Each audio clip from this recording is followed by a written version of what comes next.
श्री गणेशाय नमः। माँ सरस्वती नमस्तुभ्यं। प्रस्तुत हथेली। एक 12वीं पास कर चुके बच्चे की है और काउंसलिंग के लिए मेरे पास में आई है। अब मेरे को इसमें कुछ जटिलताएं भी दिख रही हैं और बहुत पॉजिटिव पॉइंट्स भी दिख रहे हैं। आरंभ करते हैं इनका गुरु का और बुध का पर्वत। देखिए अलग ही दिखने में आ रहा है कि कितना शेप लिया हुआ है, कितना उठे हुए हैं दोनों, पूर्ववत डेवलप्ड हैं और इतने अच्छे डेवलप्ड हैं कि इनको ज्ञान और अकाट्य बुद्धि मिली हुई है। और ये दोनों पर्वत इनको इसमें मुझे इस हाथ में मुझे साइंस पढ़ने की ललक तो नहीं दिख रही है, लेकिन मुझे दिख रहा है कि ये व्यक्ति एक अच्छे साइंटिस्ट बन सकते हैं, सोशल साइंटिस्ट, एक अच्छे रिसर्चर बन सकते हैं, एक अच्छे जर्नलिस्ट भी बन सकते हैं। तो इनके बुध और गुरु बहुत अच्छा डेवलप्ड है। तो इनकी काउंसलिंग का जो प्रश्न था वो तो यहीं ख़त्म हो गया। मैं इनको बोलूँगा कि ह्यूमैनिटीज़ या आर्ट्स फाइन सब्जेक्ट्स लेकर ये अपना काम अच्छा कर सकते हैं, एमबीए जैसी एग्ज़ामिनेशन उच्च मैनेजर बन सकते हैं। और जो इनका बुध और गुरु पर्वत का उठाव है वो उनको हर चीज़ प्रदान करने को उत्सुक हैं। विद्या और ज्ञान दोनों भरपूर है। आइए आगे देखते हैं। बुध का पर्वत पहले देखते हैं। बहुत अच्छा बना हुआ है और ज़रूर इनकी एक अच्छी लाइन भी बनी है, इनकी व्यावसायिक लाइन भी बहुत अच्छी बनी है।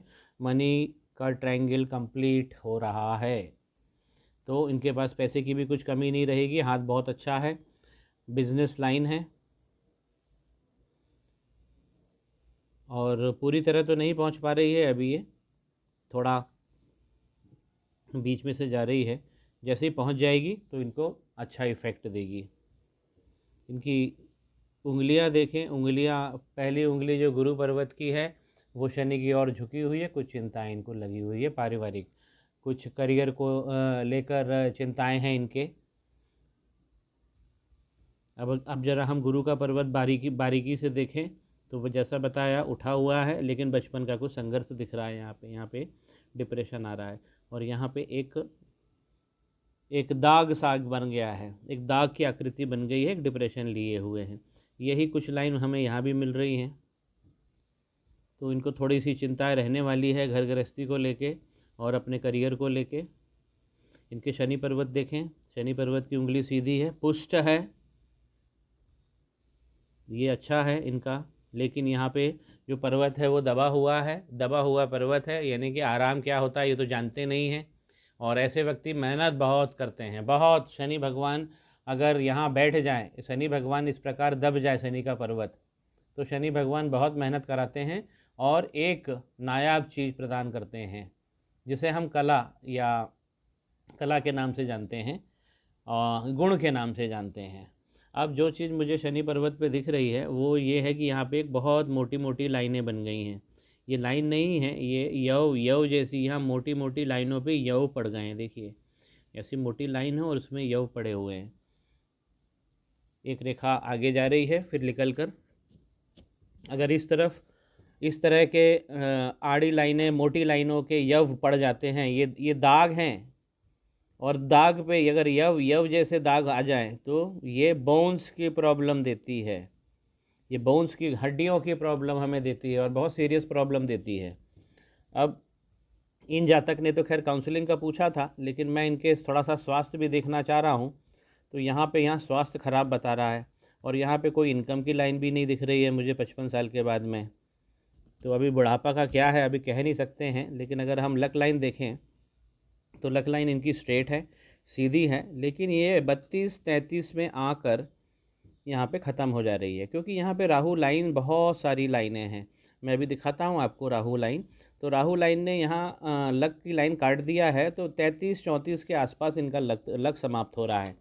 हालांकि ये लाइन मार खाने के बाद थोड़ी बहुत भी चली है, थोड़ी बहुत यहाँ से चली है, लेकिन फिर दूसरी जो लाइनें हैं, परस्पर लाइनें जो हैं राहु की, उसने काट दिया है। तो लक इनका थोड़ा सा डैमेज हो गया है। और मित्रों, शनि का पर्वत अगर कहीं से भी ख़राब होता है, कहीं भी दबा हुआ है, जैसे इस प्रकार दाग पड़े हुए हैं, यव पड़े हुए हैं, तो ये लाइन भी ख़राब करेंगे ही करेंगे। अब इनको 32-33 से थोड़ी सी प्रॉब्लम होगी। और अगर बहुत बारीक से देखें तो जो मैंने इनका ट्रायंगल बताया था आपको, मनी का ट्रायंगल, वो यहाँ से खुल रहा है। ये देखिए यहाँ से थोड़ा सा खुल गया है, तो पूरी तरह पैक नहीं है ये। और अगर लक लाइन की हम नीचे की ओर बात करें तो देखिए यहाँ पे क्रॉस है। इनके चंद्र पर्वत पे थोड़ा मुझे डिस्टरबेंस दिख रहा है, एक क्रॉस यहाँ दिख रहा है। मन पीड़ित रहता है ऐसे जातक का। यहाँ पे भी एक क्रॉस है, तो ये मन की पीड़ा को दिखा रहे हैं। चंद्रमा का स्वरूप तो अच्छा बना हुआ है, लेकिन ये क्रॉस जो है ये मन की पीड़ा को बता रहे हैं। शनि और चंद्र की युति जो है कहीं हो रही है कुंडली में, और एक विषयोग बन रहा है, क्योंकि ये दोनों एक दूसरे से दृष्ट हो रहे हैं। कुंडली में भी हम योग देखकर इसको कंफर्म कर सकते हैं, लेकिन कंफर्म करने की ज़रूरत नहीं है, यहीं पे दिख रहा है। अब आइए देखते हैं, थोड़ा सा आगे बढ़ते हैं। अब जैसे मैंने बताया कि यहाँ पे इनका बचपन थोड़ा सा संघर्ष में गया है, और यहाँ पे दाग भी हैं, हेल्थ इश्यूज़ बता रहे हैं। यहाँ पे बोन्स की प्रॉब्लम मुझे दिख रही है, और ये लाइन भी खराब चौपट हो रही है। यहाँ भी क्रॉस है और नीचे भी क्रॉस है। अब मैं जो आपको दिखाना चाहता हूँ वो है ये है मंगल पर्वत और ये है शुक्र का पर्वत। यहाँ से निकलती हुई लाइन जो बीच मध्य क्षेत्र में, लाइफ लाइन को काट कर जो मध्य क्षेत्र में पहुँचती हैं, उसे राहु लाइन कहते हैं। अब यदि मैं इसे और फोकस करके आपको दिखाना चाहता हूँ, अब ये देखिए, ये इनकी राहु लाइन है। देखिए कितनी सारी लाइन है, और जो शुक्र के पर्वत से यहाँ से नीचे से भी चली हुई है, और बहुत सारी लाइन है। ये अगर हम गिनेंगे तो ये 100 से ज़्यादा निकलेंगी। ऐसा लग रहा है कि कम से कम 70 तो होंगी, 60 से 70। और ये पूरी अक्रॉस अक्रॉस द हथेली पे पूरी फैल गई है। अब इसमें एक जो ख़ास चीज़ उभर के आ रही है कि एक लाइन जो मुझे दिख रही है राहु की, वो यहाँ पे पहुँच रही है बुध के पर्वत पे। और राहु की लाइन बुध पर्वत पे पहुँच जाए तो व्यक्ति को अकाट्य बुद्धि देती है। व्यक्ति अपने स्पर्धियों के लिए, प्रतिस्पर्धियों के लिए सरदर्द बन जाता है।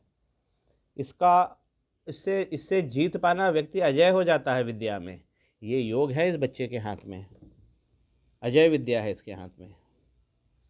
और इनका गुरु भी अच्छा है, तो इनको सपोर्ट अच्छा मिल रहा है विद्या का। लेकिन जो स्वास्थ्य के फ्रंट पे अगर मैं बात करूं तो मुझे बहुत सारी लाइनें डिस्टर्ब दिख रही हैं। ये देखिए इतनी सारी लाइनें हो जाना। और ये चीज़ मैंने यहाँ भी बोली कि यहाँ से अगर दबा है गुरु का पर्वत, तो उनके पास सुख की कमी है। अब वही चीज़ मुझे यहाँ शुक्र पर्वत पे भी नज़र आ रही है। ये पूरा एरिया लाइन से भरा हुआ है, यहाँ से जो यहाँ से यहाँ तक ये लाइन से भरा हुआ है। राहु की लाइन बहुत सारी लाइन है। ऐसा मैं मानता हूँ कि ऐसा तब हो सकता है जब कोई किया कराया या टोना टोटका भी लोग जो करते हैं, तो फिर राहु की लाइन इतनी सारी जनरेट हो जाती है। देखिए नॉर्मल हम देखते हैं कि राहु की 1 line, 2 line, 6 line, 8 line, 10 line हमारे जीवन को तंग करती है। लेकिन यहाँ पे 70-80 लाइन हो जाना, ये मतलब मेरे तो ये लगता है कि बड़ा असामान्य नकारात्मकता ये हाथ लिए हुए, बड़ा असामान्य लग रहा है। क्योंकि यहाँ से लेकर पूरा पर्वत, यहाँ से लेकर अब क्या किया है, राहु की लाइन जो निकल रही हैं यहाँ से, अब उन्होंने क्या किया है, हार्ट लाइन को, माइंड लाइन को और लाइफ लाइन को ये काट दिया है। कितना काट दिया है, जगह जगह से काट दिया है, और बहुत भारी नुकसान किया है। आप देखिए ये लाइन यहाँ, ये हार्ट लाइन है, यहाँ से लेकर यहाँ तक पूरी काली पड़ गई है। देखिए यहाँ से लेकर यहाँ तक काली पड़ गई है। अगर हम माइंड लाइन की बात करें तो ये भी यहाँ से लेकर यहाँ तक काली पड़ गई है। अगर हम लाइफ लाइन की बात करते हैं तो देखिए बचपन से लेकर अभी तक की, अब हम इसमें आयु गणना करते हैं कि इस बच्चे को ये दुख जो मिला है, ये बहुत, इनका मन धन हैवी रहता है, बहुत तन और मन बहुत ज़्यादा कहीं किसी चीज़ में उलझा रहता है। अब अगर यदि मैं एज वाइज की बात करूं तो ये हो गई 21, ये हो गई 21, और ये हो गई 49, और ये हो गई 63। तो इनको जो प्रॉब्लम है वो स्वास्थ्य की, अब ऐसा लग रहा है कि 63 तक रहेगी। उसके बाद लाइन थोड़ी सी क्लियर हो रही है, लेकिन उसमें भी बहुत सारे आइलैंड बने हुए हैं। इनके स्वास्थ्य की दृष्टि से मुझे इस बच्चे से, और हो सकता है कि व्यक्तिगत रूप से भी मुझे मिलना पड़े। अभी मैं माइंड लाइन में भी थोड़ा सा आपको व्याख्या कर देता हूँ। जो यहाँ पे माइंड लाइन बन रही है, देखिए यहाँ भी, यहाँ ये भी 63 तक बता रही है। मन में बहुत बहुत सारा दुख है इस बच्चे के, और ये अपना जीवन भी नहीं जी पाता है बच्चा। ये देखिए यहाँ पे, यहाँ से लेकर यहाँ तक लाइन कितनी काली है और असंख्य जगहों से कटी हुई है। गिन नहीं सकते, गिन सकते हैं लेकिन उसमें समय लगेगा, और कम से कम 60-70 तो दिख रही है। अगर मैं इनकी लाइफ लाइन पे अगर आयु का आकलन करता हूँ, देखिए हमने ऊंचा पॉइंट लिया, इसको जोड़ा, इसको यहाँ से जोड़ते हैं, यहाँ पे एक बाइसेक्टर बनाते हैं, तो ये लाइन कुछ आ गई 35 साल के आसपास। ये 35 बताती है, ये यहाँ पे 49 बताती है, और यहाँ पे ये 63 बताती है। तो यहाँ पे मुझे 49 के बाद में भी एक बड़ा सा आइलैंड दिख रहा है लाइफ लाइन पे। इनका ये उपाय करना पड़ेगा, इनके बहुत सारी प्रॉब्लम है इस हाथ में, लेकिन अकाट्य बुद्धि और परम ज्ञान लेकर तेजस ज्ञान तेजोमय अवस्था में इन बच्चे की विद्या और कर्म जो है ये बखूबी मिला हुआ है इनको। लेकिन ये स्वास्थ्य की दृष्टि से कहीं वीक है बच्चा, हड्डियों की प्रॉब्लम है ही है इसके अंदर, क्योंकि ये इतनी सारी लाइनें राहु की। मित्रों, जब कोई ब्लैक मैजिक या मारण मोहन की बातें होती हैं, तब इस प्रकार का असामान्य नकारात्मक गुण मिलते हैं। ये असामान्य है, क्योंकि राहु की 6-8 लाइन 10 लाइन समझ में आता है, लेकिन 60-70 लाइन हो जाना हाथ में, ये समझ के परे आता है कि इतनी ज़्यादा नकारात्मक कैसे आ गई इस बच्चे के पास। अब देखिए, इनका शनि का पर्वत भी बिगड़ा हुआ है, इनका राहु पूरा क्षेत्र बिगड़ा हुआ है, और यहाँ पे केतु भी ख़त्म हो रहे हैं। देखिए केतु यहाँ पे ख़त्म हो रहे हैं, क्योंकि यहाँ पे डॉट आ रहा है, यहाँ पे भी एक डॉट आ रहा है, तो केतु भी इनके थोड़े से मेल्ट हो रहे हैं। तो यहाँ शनि, यहाँ पे राहु और यहाँ पे केतु तीनों खत्म हो रहे हैं। इस पट्टी को हम वायु की पट्टी कहते हैं, क्योंकि ये तीनों तत्व वायु पट्टी में हैं। शनि, राहु और केतु ये वायु तत्व कहे गए हैं हस्तरेखा में। तो इनका वायु तत्व पूरी तरह से बिगड़ गया है, और इसको ठीक करने का एक ही उपाय है कि इनको मैं 3 से 4 मंत्र दे रहा हूँ व्हाट्सएप पे, और इनका जो आउटर मंगल है वो भी मुझे यहाँ पे भी दाग दिख रहा है। सूर्य पर्वत जो है यहाँ पे भी एक यव पड़ा हुआ है, एक मोटी लाइन है, एक मोटी लाइन बनी हुई है, और फिर यव बना हुआ है। देखिए, सूर्य रेखा पे जब ऐसा यव बन जाता है नकारात्मक, तो हमारे शरीर का शक्ति पुंज शक्ति नहीं दे पाता है, और इस कारण हमारे अंदर लो एनर्जी, कम ऊर्जा का संचार होता रहता है। तो इनकी समस्या मुझे समझ में आ गई है, ये वायु तत्व की इनको समस्या है, और किया कराया मुझे इस हाथ पे बहुत ज़्यादा लग रहा है। मैं इनको उपाय दे रहा हूँ कि इनके वायु क्षेत्र जिसमें शनि राहु केतु हैं ये सब अच्छे हो जाएं, और इनके उज्जवल भविष्य की मैं कामना करता हूँ। आशा करता हूँ कि आपको मेरा मूल्यांकन पसंद आया होगा। लाइक कीजिए, शेयर कीजिए, कमेंट कीजिए, और सब्सक्राइब भी कीजिए चैनल को। श्री गणेशाय नमः। माँ सरस्वती नमस्तुभ्यम।